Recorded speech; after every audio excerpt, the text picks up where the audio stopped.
Hej och välkomna till Ntd Nyheter. Jag heter Cecilia Samuelsson. Här är våra rubriker. Europa brottas med sjunkande födelsetal. Finsk politiker frikänd från hatanklagelser på grund av bibelvers. Avslöjanden om UAP stöter på hinder i USA. Att sitta är den nya rökningen enligt läkare. En specialserie visar kommunismens början i Europa.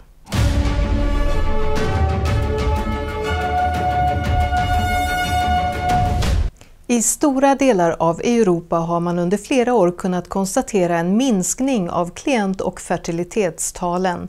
Även om det finns olika faktorer bakom trenden säger experter att levnadskostnader och ekonomisk osäkerhet är de främsta orsakerna. Ntd:s Frankrike-korrespondent kan berätta mer. Nyheter om europeiska födelsetal är inte lugnande. Födelsetalen i Italien är på väg mot en ny rekordlåg nivå i år. Nya uppgifter från nationella statistikmyndigheten pekar på en fördjupning av landets långvariga demografiska kris. Under 2022 som helhet minskade antalet födslar till 393 000, den lägsta siffran sedan landet enades 1861. Storbritannien står inför en liknande situation. Enligt uppgifter från Office for National Statistics, ONS, har antalet födslar i England och Wales sjunkit till den lägsta nivån på 2 decennier. 2022 minskade antalet födslar med nästan 20 000 från året innan. Other countries join UK and Italy in the decline of birth. Official figures in Poland show a decline of 11% in the total of annual births. France, which has one of the highest birth rates in Europe, also see a record low birth rate since 2022. But this rate has been constantly declining for a year. Även om det kan finnas olika faktorer som förklarar denna trend pekar många experter på levnadskostnaderna som en viktig orsak, enligt en undersökning från tidigare i år. Ekonomisk oro är det främsta skälet till att vuxna i Storbritannien skjuter upp eller inte skaffar barn. I Italien öronmärkte premiärminister Giorgia Meloni denna månad över 12,5 miljoner kronor för åtgärder som kan hjälpa italienska kvinnor att kombinera arbete och moderskap. Bristande anställningstrygghet och ett klimat av ekonomisk osäkerhet verkar också spela en stor roll i Polen. I ett scenario där födelsetalen fortsätter att minska kommer Europas länder behöva bära flera konsekvenser. En av dessa är minskningen av den inhemska befolkningen, ibland till förmån för en befolkning som kommer från utlandet. Detta skulle vara fallet i Frankrike och Storbritannien. I England och Wales var enligt Office for National Statistics nästan en tredjedel av alla födslar från utländska mödrar förra året. En ökning från 29% år 2021. In France, this proportion is the same. A third of newborn child have at least one parent born abroad. One conclusion pushed in both countries is that to avoid a demographic crunch and to keep the economic growth going on, having more migrants would be a last chance resort. Bibeln är hatpropaganda. En finsk riksdagsledamot frikändes den 14 november för andra gången från anklagelserna om en bibelvers som hon delat på sociala medier. Ntd talade med henne efter domen. It all began with a tweet back in 2019. Finnish parliament member Päivi Räsänen had expressed her disappointment that the Finnish state church had decided to support a Helsinki Pride event. I took a photo from the Bible, from the first chapter of Romans, where Apostle Paul teaches about same-sex couples and talks about sin, and asked that how does this fit to this decision what the church leadership has done. Läkaren, riksdagsledamoten och mormon ställdes inför rätta för hatpropaganda. Åtalet gäller hets mot folkgrupp enligt den finska brottsbalken. The prosecutor in your case said you can cite the Bible, but your opinion and interpretation about the Bible verses are criminal. What's your reaction to that?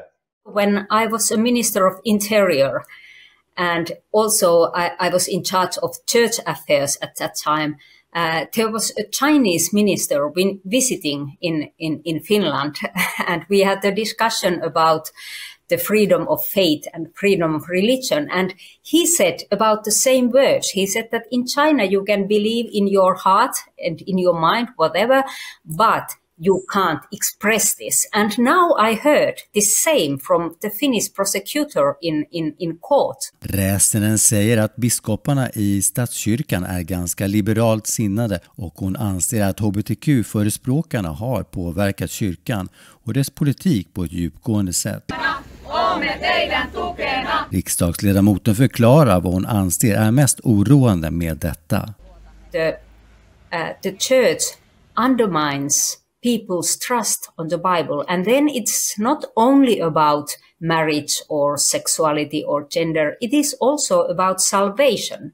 If people do not believe in Bible, how can they trust on the good news of gospel? Räsenen betonar att alla människor är värdefulla. We are all created as the image of God, but we all are also sinners and we are in need of grace. Parlamentsledamoten uppmanar människor i västvärlden att skydda sina rättigheter. It is time to fight and to defend these freedoms, freedom of speech and freedom of faith. It is also time to be open about your convictions, about your faith, and to use these freedoms, because the most dangerous consequence of this kind of processes is the self-censorship. It has a silencing effect. Räsänen was unanimously acquitted by the Finnish Court of Appeals. Prosecutors could still try to take the case to the Supreme Court of Finland for a third and final decision. Daniel Monahan, Ntd News. Vem är ytterst ansvarig för att försegla bevisen relaterade till UAPs, även kända som UFOn? På Capitol Hill den 30 november sade flera politiker att deras ansträngningar i kraven på öppenhet har stoppats av underrättelsetjänsten. Sedan 1940-talet har oidentifierade anomala fenomen, eller UAPs, undersökts av politiker och vetenskapsmän. Men än idag är mycket av informationen om dessa möjliga utomjordiska flygande föremål hemligstämplade. I år har ett växande antal lagstiftare drivit på för att få full information om fenomenet, men har upprepade gånger stött på patrull. Enligt kongressledamoten Tim Burchett har motståndet inte kommit från något folkvalt organ utan snarare från underrättelsetjänsten. Burchett har lett flera initiativ som kräver fullständig avklassificering av UAP-information. Detta inkluderar ett ändringsförslag till årets National Defense Authorization Act. Det skulle innebära att försvarsdepartementet måste offentliggöra allt relevant material som inte äventyrar den nationella säkerheten. Burchett sa den 30 november att frågan i slutändan handlar om öppenhet. But why are we classifying so much about this, especially if the information doesn't jeopardize national security and we have departments telling us that they do not exist? I juli gick Chuck Schumer, majoritetsledare i senaten, i spetsen för ett lagförslag som kallas UAP Disclosure Act. Men lagförslaget har fått ett blandat mottagande från båda sidorna. Kongressledamot Burchett berättade för NTD att problemet är att lagstiftningen skulle kräva att en utsedd panel granskar allt sekretessbelagt material. The American public would have no control over it. It'd be appointed by a politician. You'd know who'd be on there. You'd have the missile defense companies, you'd have the usual cast of characters. Vid frågan om framstegen till ett fullständigt avslöjande svarade någon ledamot i representanthuset att kongressen rör sig i rätt riktning. Schumer's efforts here are probably the floor as to where we would like to see disclosure begin. Again, going back to just what we have faced, it shouldn't be the case that it is this complicated to release this information. I think we're making a lot of progress. We just have to accept the fact that the pace here in Washington, that we're caught up in that same pace. Men det återstår att se hur snart avklassificering och avslöjanden kan komma att ske. Är stillasittande den nya rökningen? Ntd har talat med en läkare som säger att amerikanerna håller på att gå på knäna på grund av metabolisk dysfunktion och en stillasittande livsstil. Och i Sverige har mer än halva den svenska vuxna befolkningen och var femte ungdom övervikt eller fetma, enligt Folkhälsomyndigheten och Livsmedelsverket. Dr. Mark Sherwood säger att studier visar att människor löper 5 gånger större risk att dö av inaktivitet, medan risken att dö av rökning bara är 1,4 gånger större. Dessutom är 70% av USAs befolkning överviktig eller fet enligt statistiken. Sherwood säger att hälsa borde vara normen, men att den börjar bli sällsynt. Enligt Sherwood är fetma den snabbast växande icke-smittsamma sjukdomen i världshistorien. Den före detta professionella baseballspelaren kritiserar också människor som bagatelliserar ohälsosamma livsval. Särskilt en ny trend där han säger att vissa människor försöker få det att vara vältränad som något högerextremt.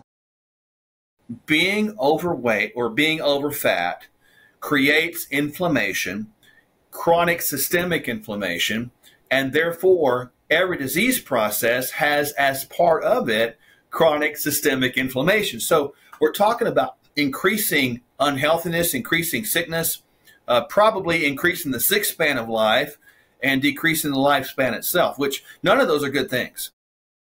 Sherwood säger att 8 av 10 sjukdomar som dödar amerikaner är direkt kopplade till livsmedel.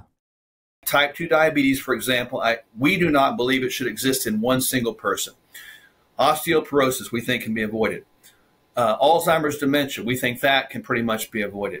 Heart disease and cancers, etc., autoimmune conditions, these are the ones that are driven in part, mostly, by our current lifestyle, which is consistent with poor food choices, lack of sleep, high stress, and certainly lack of exercise.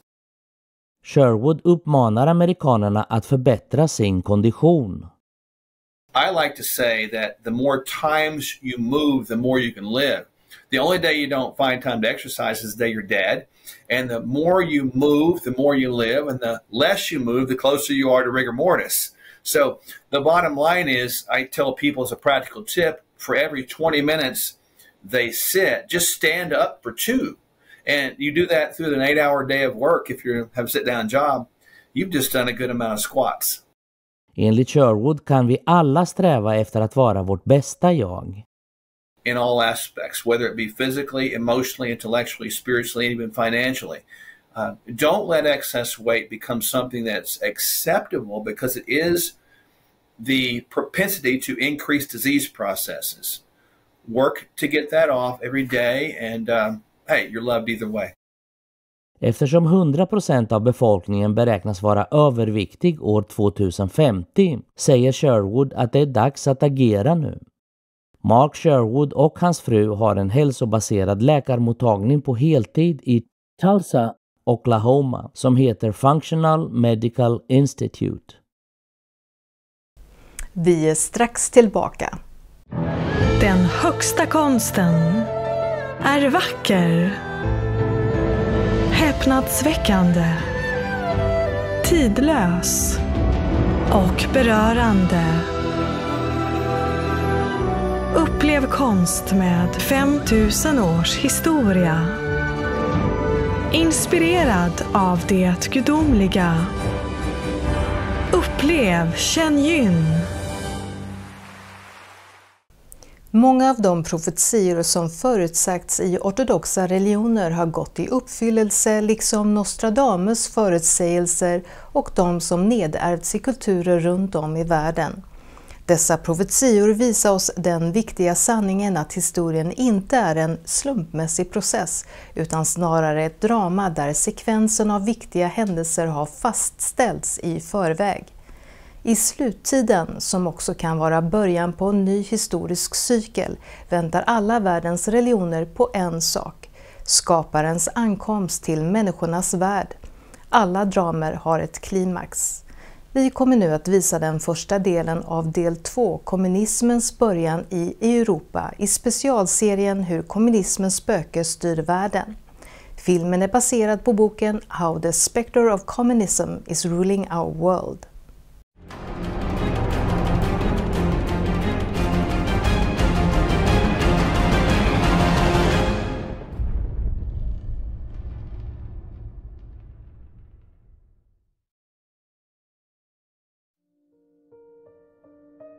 Many of the prophecies foretold in Orthodox religions have come to pass, as have the predictions made by Nostradamus and prophecies passed down in cultures around the world. From Peru to Korea, there have been surprisingly accurate prophetic texts throughout Chinese history, from the Han to the Ming dynasties. These prophecies tell us the important truth that history is no coincidental process, but a drama in which the sequence of major events has already been pre-established. In the end of times, which could also herald the beginning of a new historical cycle, all religions of the world are awaiting one thing: the arrival of the Creator in the human realm. All dramas have a climax. Though the devil has made its arrangements to destroy humankind, the Almighty Creator has His means of awakening the world's people, helping them escape the devil's bondage and offering them salvation.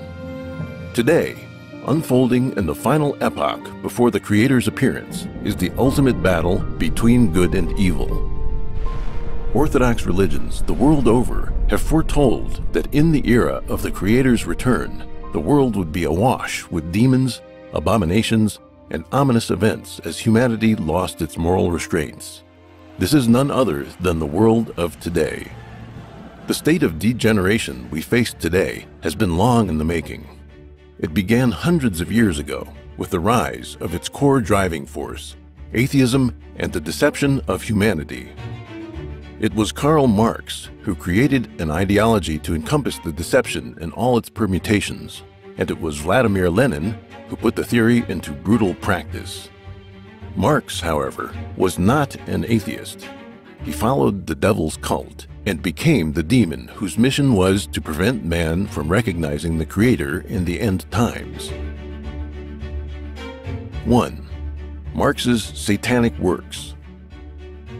Marx published many books throughout his life, the best known being the 1848 Communist Manifesto and the 3 volumes of Das Kapital, published between 1867 and 1894. These works formed the theoretical basis for the communist movement. What is less widely known is that Marx's life was a process in which he turned over his soul to the devil and became its agent in the human realm. In his youth, Marx had been a devout Christian. He was an enthusiastic believer in God before being overcome by his demonic transformation. In his early poem, Invocation of One in Despair, Marx wrote of his intent to take revenge on God. So a God has snatched from me my all, in the curse and rack of destiny. All his words are gone beyond recall. Nothing but revenge is left to me. On myself revenge I'll proudly wreak, on that being, that enthroned Lord. Make my strength a patchwork of what's weak. Leave my better self without reward. I shall build my throne high overhead. Cold, tremendous shall its summit be. For its bulwark, superstitious dread. For its marshal, blackest agony. Writing to his father, Marx described the changes he was experiencing. Quote, "A curtain has fallen. My holiest of holies was ripped apart, and new gods had to be set in their place. A true unrest has taken mastery of me, and I will not be able to calm the excited spirits until I am in your dear presence." In his poem, The Pale Maiden, Marx wrote, "Thus heaven I've forfeited. I know it full well. My soul, once true to God, is chosen for hell." Marx's family clearly noticed his change. On March 2nd, 1837, his father wrote to him, quote, "Your advancement, the dear hope of seeing your name someday of great repute, and your earthly well-being are not the only desires of my heart. These are illusions I had had a long time, but I can assure you that their fulfillment would not have made me happy. Only if your heart remains pure and beats humanly, and if no demon is able to alienate your heart from better feelings, only then will I be happy." One of Marx's daughters wrote that when she was young, Marx told her and her sisters many fairy tales. Her favorite was the meandering story of Hans Röckle, a wizard who was always short of cash and had no choice but to sell off his lovely puppets to the devil. What Marx sold to the devil in exchange for his success was his own soul. Describing himself in The Fiddler, Marx wrote, "How so? I plunge without fail, my blood-black saber into your soul. That art God neither wants nor wists, it leaps to the brain from hell's black mists. Till hearts bewitched, till senses reel, with Satan I have struck my deal. He chalks the signs, beats time for me, I play the death march fast and free." In the biography Marx, author Robert Payne wrote that the stories Marx told might be taken as an allegory for his own life, and that he seemed to be knowingly acting on the devil's behalf. Marx's soul turned to evil. In his rage against God, he joined the devil's cult. The American political philosopher Eric Voegelin wrote, quote, "Marx knew that he was a God creating a world. He did not want to be the creature. He did not want to see the world in the perspective of creaturely existence. He wanted to see the world from the point of the coincidentia oppositorum, that is, from the position of God." In his poem, Human Pride, Marx expressed his will to break away from gods and stand with them on an equal footing. "Then the gauntlet do I fling, scornful in the world's wide open face.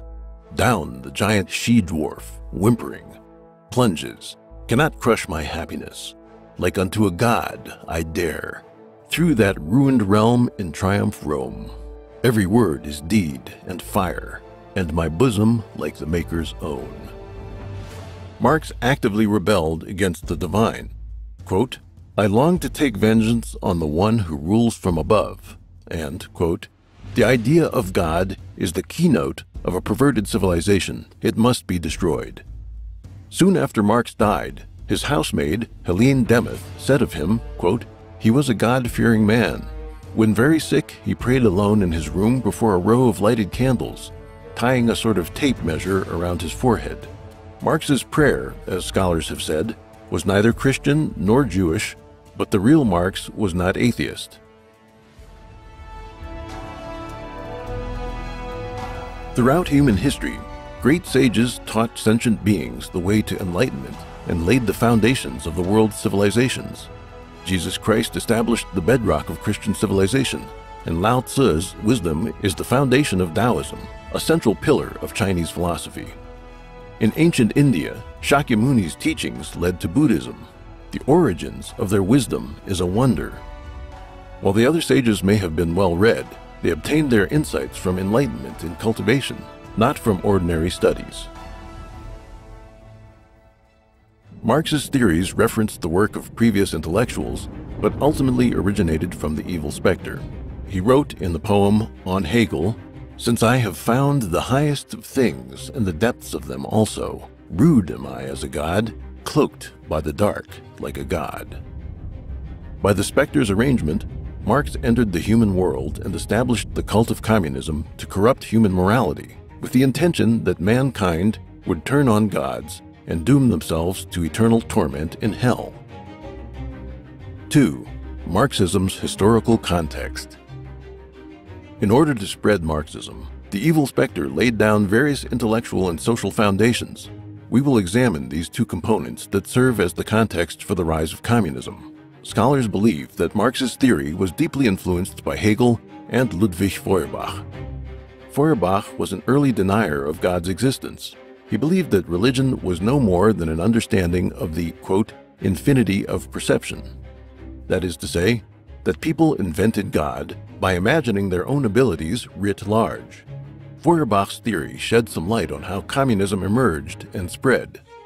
Advances in science, mechanization, material goods, medicine, and leisure created the impression that happiness is a function of material wealth.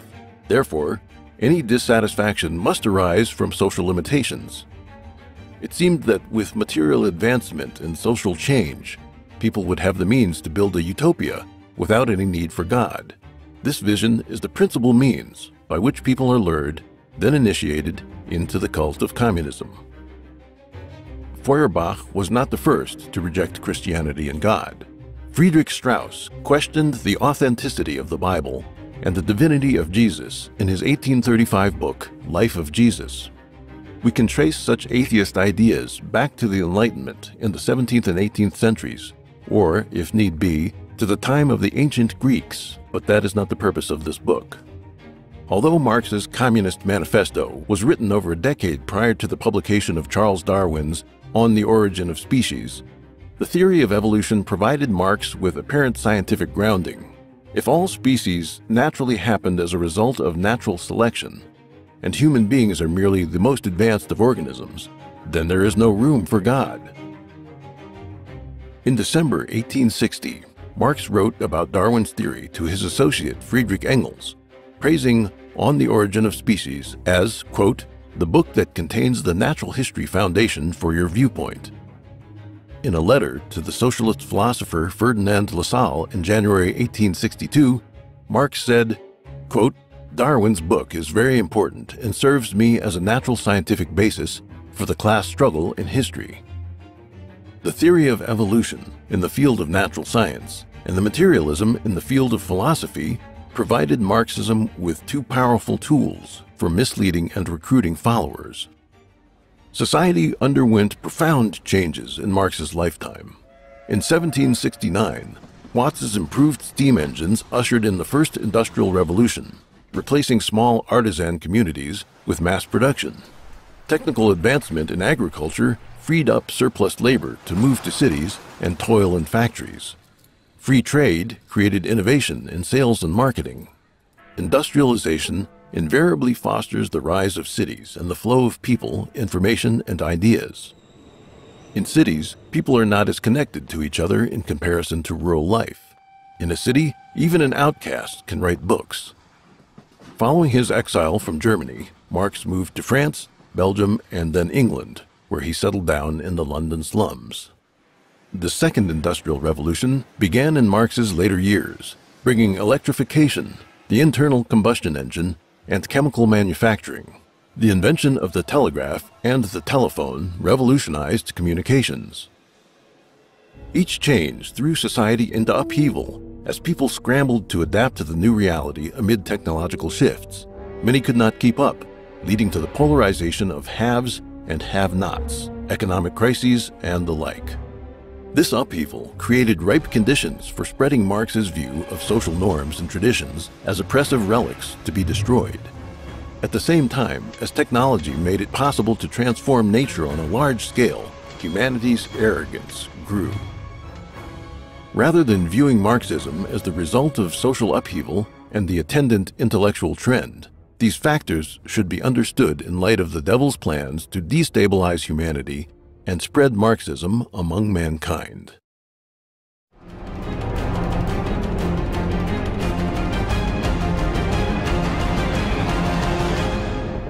Detta var den första delen av del 2 i en specialserie Hur kommunismens spöke styr världen. För att se hela delen gå till Ntd Sveriges kanaler på YouTube, Facebook och Gan Jing World. Tack för att ni har tittat och vi önskar en god fortsättning på det nya året.